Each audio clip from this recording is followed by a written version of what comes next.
Well, thank you very much for the nice introduction. I'd like to thank the organizers for inviting me here to share with you our work on glioblastoma cancer. What I will be discussing today is the issues, the metabolism, and therapeutic strategies to manage this disease. Let me put this down here. All right. So I have no financial relationships to disclose. I will not discuss off-label use or investigational use in my presentation. So this is the problem. I don't know how much you know about glioblastoma. It's a very deadly kind of cancer. It's, as I said, it's one of the most aggressive of all primary brain tumors. The prognosis is poor. There are no effective therapies. And you know that Senator John McCain passed away from glioblastoma last year.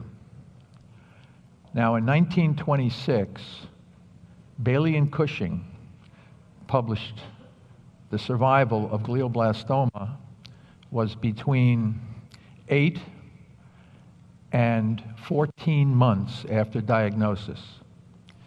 John McCain died at 13 months after diagnosis. So what that says to us is that there have been no major advances in managing this tumor in almost 100 years. So this is a real problem. The issue, of course, is this multiple different kinds of neoplastic cell types. We have stem cells that are rapidly proliferating, and we have these mesenchymal neoplastic microglia that are really the most invasive of the cells that exist in this tumor. So these cells have many ways to invade throughout the brain, and this is called the secondary structures of Scherer. And these cells will use various anatomical tracts in the brain to move to distant locations from the primary tumor site. There are numerous reports showing that glioblastoma can in fact metastasize outside of the brain. There are several reports showing that GBM cells have been found in parotid glands. Now, increased risks for dentists and dental technicians and people receiving X-ray treatment. I've looked at the data. It's not yet clear. There have been a number of reports about this linkage, but the epidemiological studies have a number of issues that make the connection not 100%, or there's a lot of debate about it. I never looked at the issue of fluoride that we heard about earlier today, whether there's any linkage between that and various types of cancers, although it was mentioned, so we need to look more into that. So here's what we see. This is a section through the brain of someone who passed away from glioblastoma. And you can see this large discoloration and these large cysts that are present in the brain. But if you look closely, you'll notice that the midline of the brain is shifted to the left. So the demise of these poor folks is due to intracranial pressure, which usually leads to the death of the patient. The problem with these tumors is that the cells have already distally migrated through the brain, so making surgical debulking or surgical resection very, very unlikely as a curative procedure. On the right panel, those darker purple cells, those are the tumor cells, and they're on the surface of the blood vessels. They're called the Virchow-Robin space, and they use these blood vessels as a railroad system or a track system to penetrate throughout the brain. So even in areas of normal appearing brain, you would have tumor cells in smaller numbers that would be there, and they would be ultimately responsible for the continued growth and the demise of the patient. Now, one thing we do know is that mitochondria, the energy organelle of our cells, is defective in glioblastoma and defective in almost every cancer that we have looked at. On the left side, you see the normal mitochondria. This is an electron micrograph because you can only really see these organelles under the electron microscope. So you see the stripes. Those little stripes are called cristae. And in those cristae contain the proteins and the lipids of the electron transport chain, which is ultimately responsible for our ability to generate energy through oxidative phosphorylation. The spacing between the cristae is the matrix that contains the Krebs cycle and the enzymes of the tricarbolic TCA cycle of the Krebs cycle. So this little organelle is packed with information as well as capability of producing energy. On the right panel, you see the GBM of a mitochondria of a glioblastoma. You see crystallysis. This is the breakdown of the cristae. The very structure of the organelle is compromised in not only glioblastoma, but in most cancers. In biology, we know that structure determines function. If the structure of the organelle is dysfunctional or damaged, you will not obtain the function from that organelle. And the function of that organelle is to provide us with energy through oxidative phosphorylation. So we have crystallysis, and we see this, as I said, in many, many cancers, not just GBM. Now, this was a study done by Dighton and his group, looking at the morphology of mitochondria in control tissue outside of the tumor area and in the GBM proper. And you see that normal mitochondria appear in control regions or normal brain, and very few normal mitochondria are seen in the glioblastoma brain tissue itself. And you also see that in the abnormal mitochondria are very few in control and enriched in the GBM tissue. This has also been seen for enzymes of the electron transport chain, and many other mitochondrial functions are abnormal in glioblastoma, and I also stretch this out to include all major forms of cancer. This links you with thinking that this is not just a GBM problem, this is a full cancer problem. If you want to learn how to implement the ketogenic diet and the Press Pulse protocol into your cancer management, just visit school.com/keto for cancer, the new community by our research analyst Johnny Rockermeyer. Within this new community platform, you can connect with other patients and learn from their experiences. You can also just search through the posts other members have already made. You will have access to our classroom section as well, which provides practical advice and tools for the best results. These sections cover all parts of the Press Pulse protocol that you should implement. Starting with the general scientific concepts by Dr. Thomas Seyfried, we will show you how to start the ketogenic diet, including which foods to choose and which to avoid. Additionally, we prepared a list of doctors specialized in metabolic therapy, as well as details about glutamine inhibition and hyperbaric oxygen protocols. So, take a look around at school.com/keto for cancer. Now, the person who first defined cancer as a metabolic disease was Otto Warburg in the early part of the 20th century. He claimed that cancer arises from damage to cellular respiration. If the damage is too acute, the cell dies. But most of the time, it's chronic damage. This then is followed by a second phase of what they call fermentation. It gradually compensates. You just saw the picture of the mitochondria with the damaged cristae. Well, that mitochondria is not going to be able to generate energy through oxidative phosphorylation. And if that cell is going to survive, it has to survive through an alternative energy mechanism, which is referred to as fermentation. So cancer cells continue to ferment lactic acid, even in the presence of 100% oxygen. This has been referred to as the Warburg effect. The issue here is that they're fermenting lactic acid because they can't respire. And they can't respire because their mitochondria are damaged, and the structural evidence and biochemical evidence is overwhelming to support this. There's been a lot of problems with the Warburg effect for people. Some people say, well, cancer cells, don't ferment, some cancer cells don't ferment lactic acid, so Warburg must be wrong.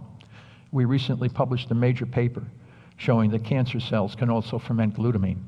through the glutaminolysis. And we call this the Warburg Q effect. Q is the singular letter for glutamine. Glutamine is the most abundant amino acid in our body. So these tumor cells can ferment not only a carbohydrate, but also an amino acid. Enhanced fermentation is the signature metabolic malady of all cancer cells. Now let's think about this for a minute. You look at a tumor and you do a genetic profile on that tumor, you will find different kinds of mutations in every single cell of the tumor. As a matter of fact, there are some tumor cells that have no mutations. So you're dealing with a very hodgepodge of information when it comes to genetic profiling or anything to do with mutations related to cancer. The issue here, of course, is that every cell in that tumor is fermenting. Every single cell in that tumor is fermenting. So we ask the question, does it make more sense to target the common metabolic problem in the cell, in the tumor, in the cancer? Or does it make more sense to focus our attention on therapies that target only a few of the mutations and may not target the entire system? That's something you think about. This is the paper that we recently published with my colleague Christos Xenopoulos at Semmelweis University in Hungary. We identified mitochondrial substrate level phosphorylation as the missing link in Warburg's central theory. Warburg did not know about this. Now that we know that Warburg was absolutely correct and he didn't know about amino acid fermentation, we can put his theory of cancer that can better explain the disease than any current theories out there, especially the somatic mutation theory, which is now discredited. The issue here, of course, is the glutaminolysis. So glutamine is metabolized to glutamate to alpha-ketoglutamate. This is all in the TCA cycle, the Krebs cycle, in the matrix of the mitochondria. And through the process of substrate-level phosphorylation, the cancer cell can generate massive amounts of energy at the succinyl-CoA ligase step in the matrix of the mitochondria. This is separate from the electron transport chain. So these tumor cells are generating massive energy using glutamine as a substrate, in addition to glucose. So when we look at energy metabolism in the normal brain, normal tissues as a matter of fact, the 10-step, you go from glucose to pyruvate, that's the 10-step Embden-Meyerhof pathway. Pyruvate enters into the mitochondria and is fully oxidized to generate 89 to 90% energy through oxidative phosphorylation with the waste products of CO2 and water. CO2 and water is the waste product of normal respiration. There's ancient pathways that we have in our bodies that go back to pre-oxygen periods of our Earth, and that includes substrate-level phosphorylation. They don't require oxygen to generate energy.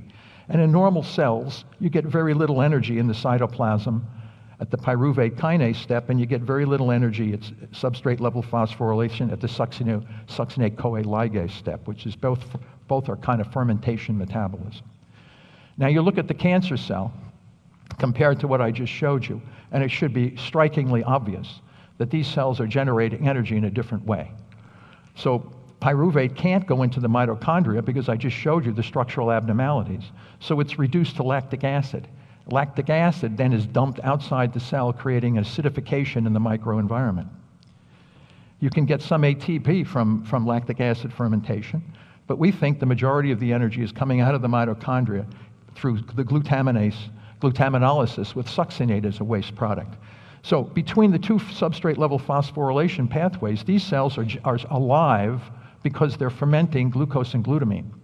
You have to realize that nothing can live without energy. Energy is the key. All other discussion of cancer is superficial. It's energy. Without energy, the cells can't grow. It's just that simple. So here's the diagram. The two fuels that drive the beast, glucose and glutamine.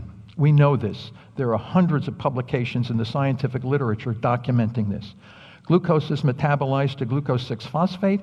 It can go down the Meyerhof pathway, generates pyruvate, which is dumped outside the cell in the form of lactic acid, acidifying the microenvironment and facilitating the growth of these cells through the acidification.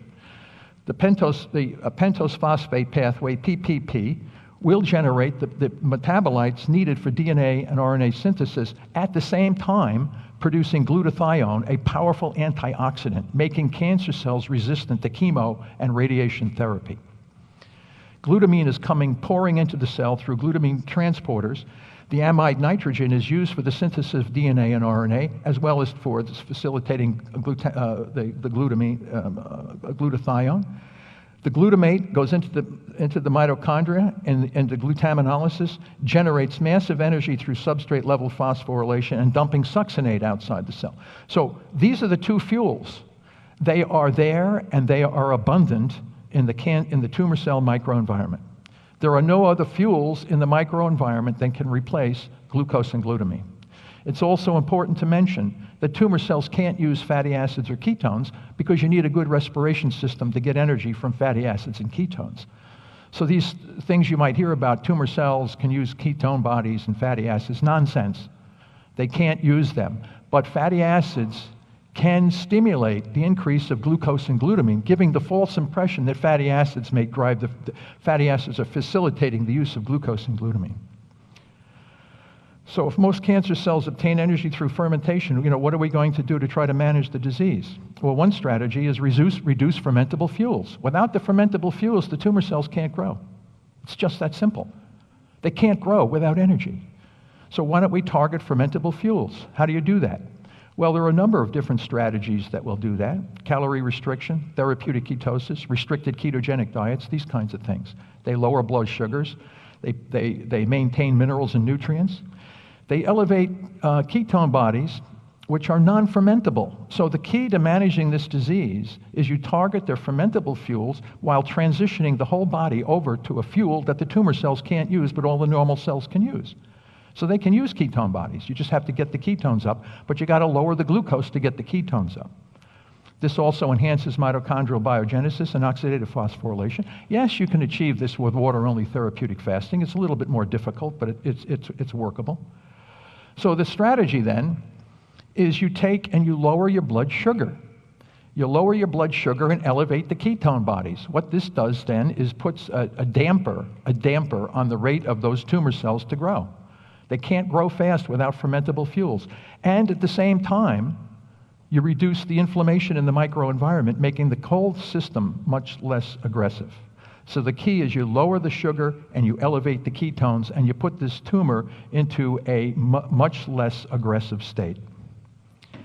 Now, we developed and published the glucose ketone index calculator as a simple tool to allow cancer patients to know whether or not they're in the state of therapeutic ketosis. And I will talk about the difficulties in some of the patients trying to achieve this. It's simply the ratio of glucose to ketones in millimolar in the blood. And we found that ratios of 1.0 or below will put a cancer patient into therapeutic ketosis. There's strategies to do this. But this then puts a damper on the ability of those tumor cells to grow rapidly. This gives us now an opportunity to move in and destroy the tumor with other therapies. Now, the first attempt to do this, not knowing what was going on really, was Lyndon Nebling, who treated two small children that had aggressive, non-responding brain tumors. And she was able to show that when they took these kids, they were considered hopeless cases, published this, and was able to show that the quality of life improved dramatically, and the overall survival of both children was far greater than what was expected. We followed up on this in our own work at Boston College to figure out, what are the mechanisms that underlie what Lyndon Nebling found in the human. And we showed the SDUR, standard high carbohydrate diet, UR is unrestricted. So the animals eat all they want. The same diet was restricted by 40%, just cutting down the amount of food the animal ate by 40%. And you can see the size reduction.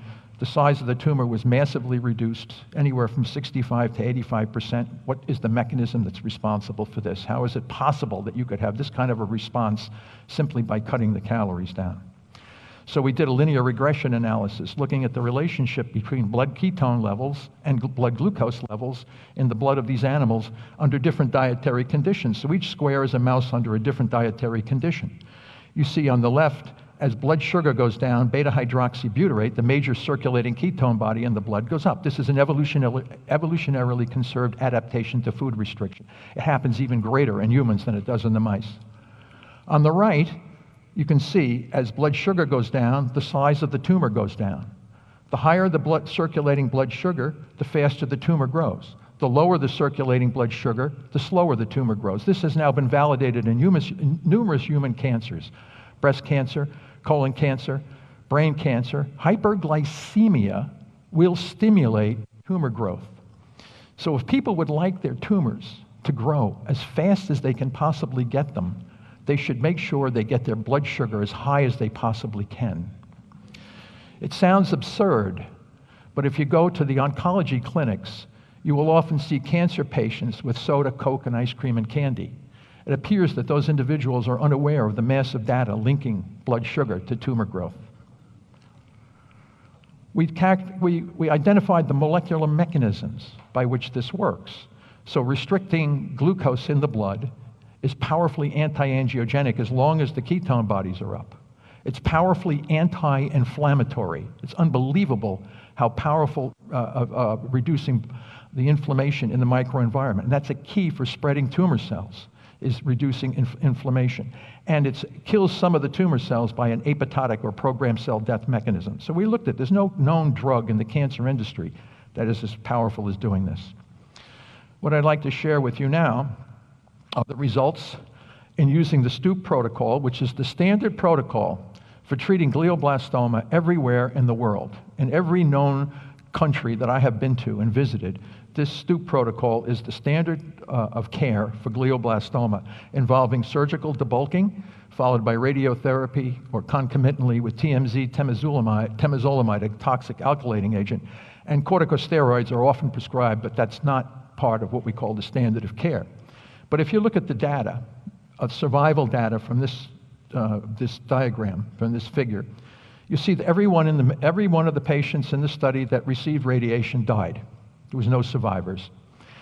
The major breakthrough, what they called a major breakthrough when it was announced, was if we put TMZ together with radiotherapy, we got a little bit of an increase in progression-free survival and a slight increase in overall survival. And this was kind of interesting because TMZ increases so-called driver mutations, which should make the tumor grow faster. How is it possible that I give a drug that increases driver mutation and improves overall progression-free survival by only a slight bit? And as I've published, I said, well, what does temozolomide do? Nausea, vomiting, fatigue, diarrhea. These are all indirect forms of calorie restriction. No one has ever put in the proper controls to really identify what is going on here. Now, it's even more remarkable. If we look at patient survival across institutions, all right? So this is the results from 5 institutions, a study that was done out of Canada. And they looked at various survivals in the different institutions. And you can see the survival is abysmal. It is such a stereotypical response for glioblastoma patients to die like this, all right? They're almost all dead. And this is replicated across multiple institutions. And this is not just here. The STOOP protocol was for the United States. We see it in Germany, Japan. We see it all over. This is the standard of what happens. So the question we have to ask ourselves, what is going on here? I mean, this is the hard evidence to say that very few people survive glioblastoma. What is responsible for this demise of these poor people? So we published a paper, first in Lancet Oncology and then just recently again, outlining in excruciating detail what is going on here to account for the failure of these people to survive. So what do? We debulk as soon as the patient comes in and is diagnosed with glioblastoma, the whole patient and the family are stunned by this diagnosis. The surgeon will take the tumor out immediately. And what that does is creates a wound inside that person's head that releases massive amounts of glucose and glutamine into the tumor microenvironment from the very surgical procedure that's being taken place. Right after the patient recovers, they are given an extended period of radiation therapy. Radiation therapy breaks apart the tightly regulated glutamine and glutamate cycle in the normal cells of the brain. This releases massive amounts of glutamine into the microenvironment and glutamate, which increases the cytotoxicity of the normal cells, further bathing the tumor in glutamine. Because your brain swells after radiation therapy, a lot of edema, you give high-dose corticosteroids, dexamethasone. as a way to reduce the edema, but at the same time, you jack up circulating blood sugar. So you create an environment where the sugar and the glutamine are just abundant in the new microenvironment of the tumor.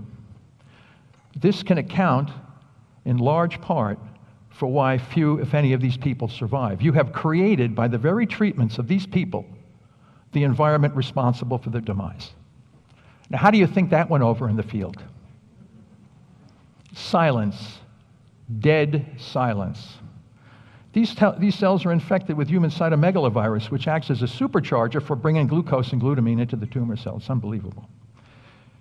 The fact that anyone could even survive this is just remarkable. So this guy is Pablo Kelly.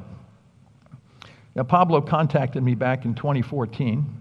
He was just diagnosed with glioblastoma multiforme. Young man. He says, I don't want surgery. I don't want radiation. I don't want anything.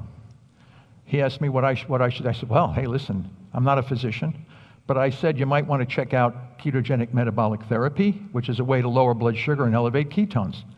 He says, is it hard? I said, I don't know, you do it and tell me what it's like.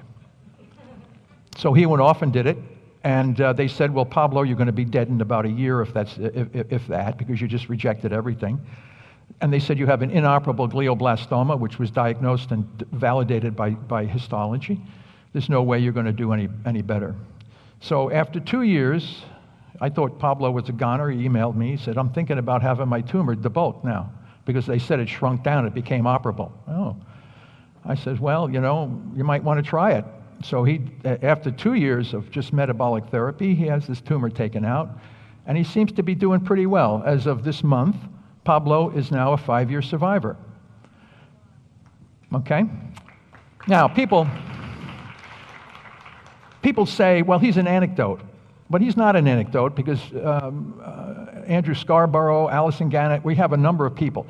But he's a pioneer. To say to the medical establishment, I don't want what you're offering, is bold, because you get browbeaten, you get intimidated by rejecting this.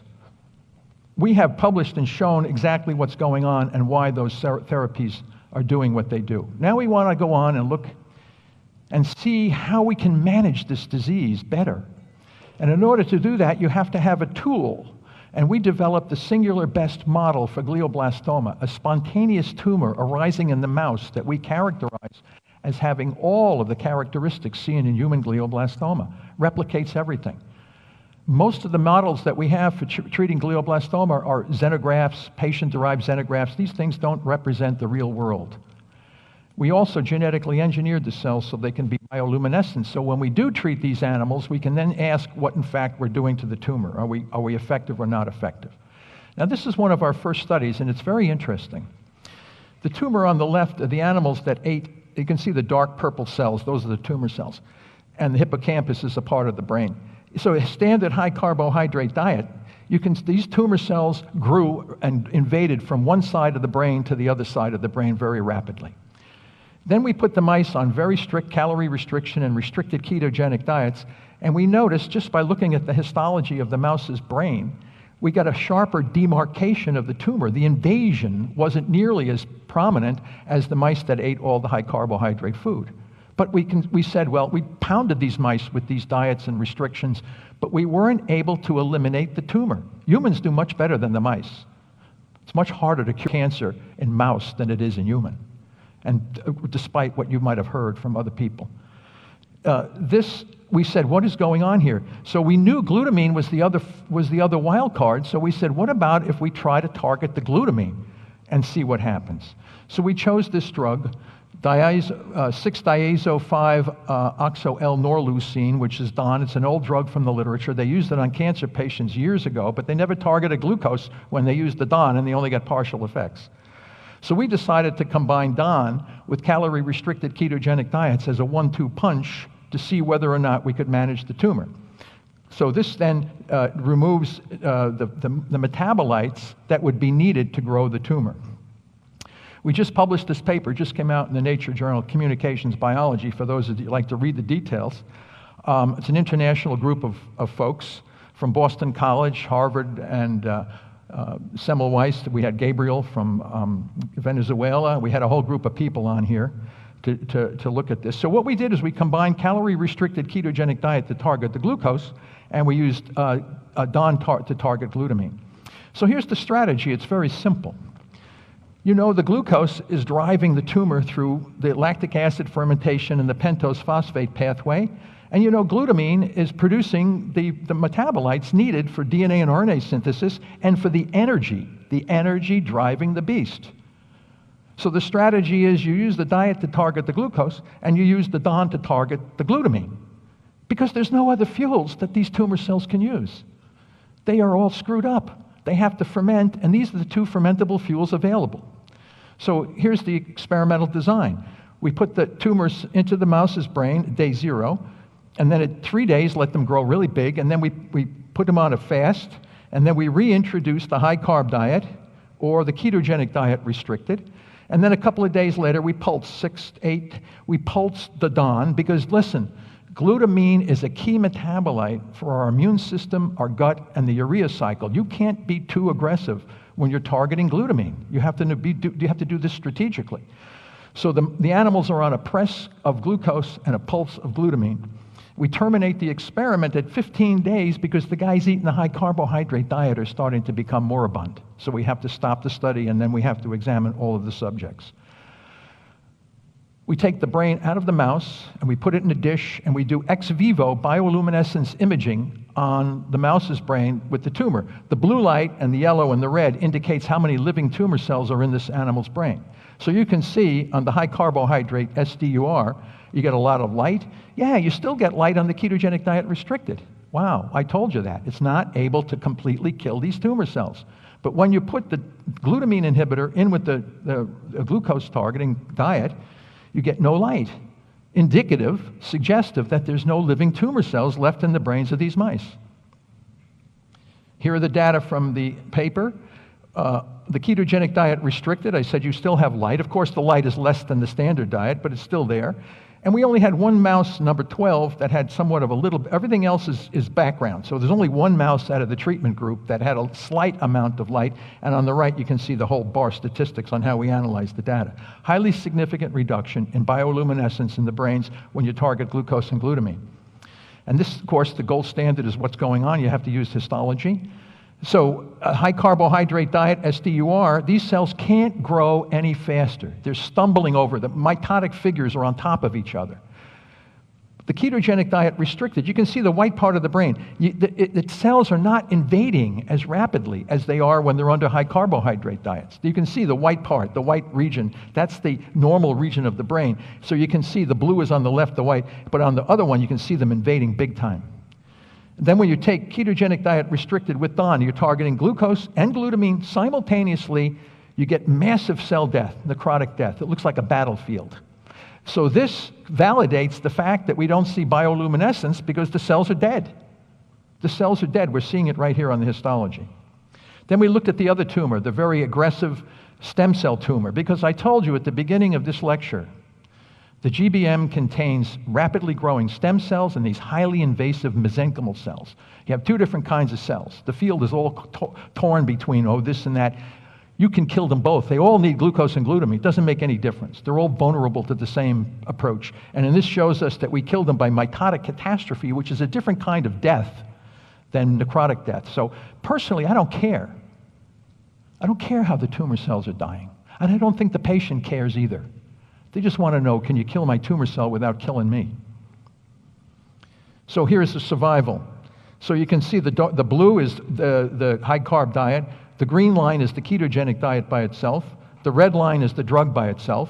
And the purple line is when you put the drug and the diet together. You get much longer overall survival that none of these treatments by themselves can do.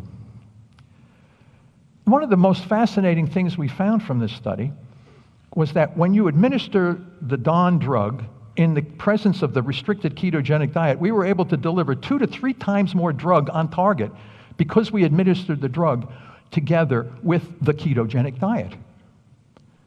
And I saw this once before in our work with Tay-Sachs disease. It appears that the ketogenic diet is a facilitator of drug delivery through the blood-brain barrier, which has been a challenge in the field of neuro-oncology and neurobiology for decades. So we think we have found a non-toxic mechanism to get things on target without harming the patient. It's an interesting observation.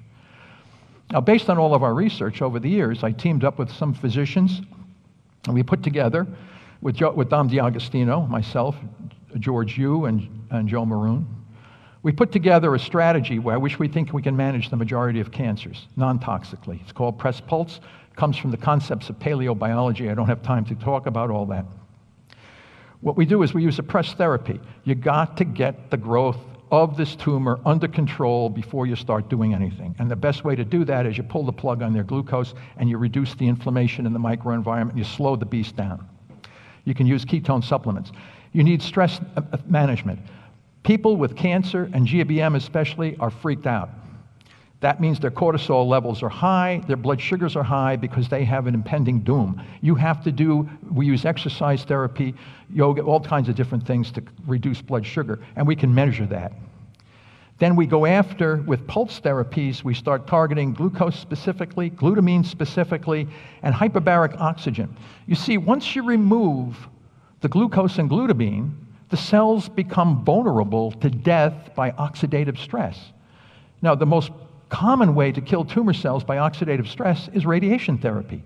But as you know, radiation therapy contributes to a lot of problems. Can we kill the tumor cells by a similar mechanism without the toxicity? But you've got to take away the fuels before you can do that, and that's what our plan is here. So we move the patient from a very severe state, and many of these patients are metabolically screwed up anyway. They have all kinds of triglyceridemias, and they have all kinds of other stuff. So while we're killing the cancer cells, we're moving the patient from a state of unhealth to a managed state, and eventually to a long-term management or resolution. Press pulse metabolic therapy. Now, we tried this on a patient from Egypt. So the group contacted me, and they said, we got this young man, his whole left side is paralyzed. The guy, he was also metabolically abnormal. He had triglyceridemia, high glucose, he had all kinds of things. He was a corn farmer. He came in, all paralyzed. So we put him on a water-only fasting for 3 days, and then a very low calorie ketogenic diet for 3 weeks. And then we did an awake cradiotomy on this guy. Responded really well. Immediately transitioned him back to restricted diets, intermittent fasting, and then we used hyperbaric oxygen, and we put in chloroquine, the anti-malarial drug, as a way to stop autophagy. We used a very weak EGCG green tea extract. We don't have access to Don. We don't have access to Don in this patient.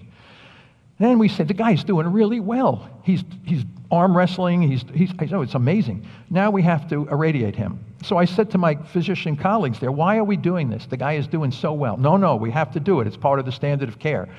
Even in Egypt, everywhere we go, we have to do this radiation thing.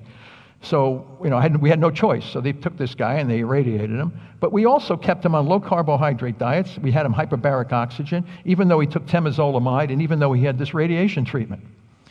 So he did pretty well. I said, how does he do? Yeah, he seems to survive. Oh, good. So we kept him going, and then he started getting really well. He went back out working in the fields as a corn farmer. I kept saying, wow, this guy's really responding well. And then you can see we lowered the blood sugar. We got the GKI down. The guy's in the zone that we think is going to manage the disease. He's doing real. And if you look at the panel on the bottom, you see the red line shift. You can see the brain shifted. As we began the treatments, okay, the line becomes straight. So we're shrinking this tumor down. The guy is doing good. We published at 24 months out, 2 years, this guy is doing well. Then at about 27, 28 months, he complains of headaches. So El Saka calls me up and emails me and he says, listen, the patient has got some problems. So I said, what's going on? And he says, he doesn't seem to be doing well. I said, oh man, the tumor's recurring. So they did a debulking surgery on the guy, and we found in the pathology report liquefaction of the brain due to radiation necrosis. Guy died from radiation necrosis. They didn't find any tumor cells. So the standard of care. So we wrote this paper, and you'll see El Saka's on there. Joe Maroon, my friend, he's the team surgeon of the Pittsburgh Steelers. former president of the Neurosurgical Society of America. We put together this question that Joe says is more than provocative. Should ketogenic metabolic therapy become the standard of care for glioblastoma? What do you think? The problem is here, as I wrote it in excruciating detail, we showed exactly why these patients are dying. They're dying from the radiation, in part. There's two ways to survive GBM. There's two ways. You got to go into ketogenic metabolic therapy. I'm not saying you don't do surgery, but you got to stop the radiation. And that's the hardest thing to do. So it's my opinion that replacement of standard of care with KMT will improve progression-free survival and overall survival for most GBM patients. People ask me, what would I do if I got a GBM? I said I would never do radiation. I would never do temozolomide. I'd fight the bastard just like Pablo did. And I would roll my dice with that because I know I wouldn't be provoking the tumor to kill me. GBM in most cancers is a type of mitochondrial metabolic disease. It's not a genetic disease. I don't have time to tell you all of the evidence now that undermines the gene theory of cancer. Yet, most of the treatments that we're using for cancer patients throughout the world is based on the somatic mutation theory of cancer, and I attribute that in part for why we have over 1,600 people a day in the United States dying. They're being mistreated, and the disease is completely misunderstood by the majority of practitioners in the field. The reliance on substrate-level phosphorylation for energy is the metabolic hallmark of glioblastoma and all cancers. I'm writing a big cancer on breast cancer, same thing. Simultaneous restriction of glucose and glutamine can help manage GBM and perhaps most other cancers, and we're now seeing this in all other kinds of cancers. The press pulse metabolic therapy is a non-toxic, cost-effective strategy for the possible management of GBM in most cancers. The biggest problem with this strategy is cost-effective. It's not revenue generation, which is the underpinning of the large part of the cancer industry. We're collecting more and more physicians and scientists who recognize that this might be the way to go for the eventual management and resolution of cancer. You can see from all these different countries, and they're joining us. We're starting a global society for metabolic therapy, which will eventually break through the stagnation that we have presently in this entire cancer field. And you know, let me tell you, you can get a lot of money when you want to study how something works. You get very little money when you try to resolve the disease. So I'm thanking the Travis Christofferson's Foundation for Metabolic Therapies, Joe Mercola, George Yu Foundation, Greg Glassman, of the President and CEO of CrossFit, has supported us. Joe Maroon, team surgeon for the Pittsburgh Steelers. Ellen Davis, Boston College Research Fund, and in the past, the NIH, and thank you for your attention.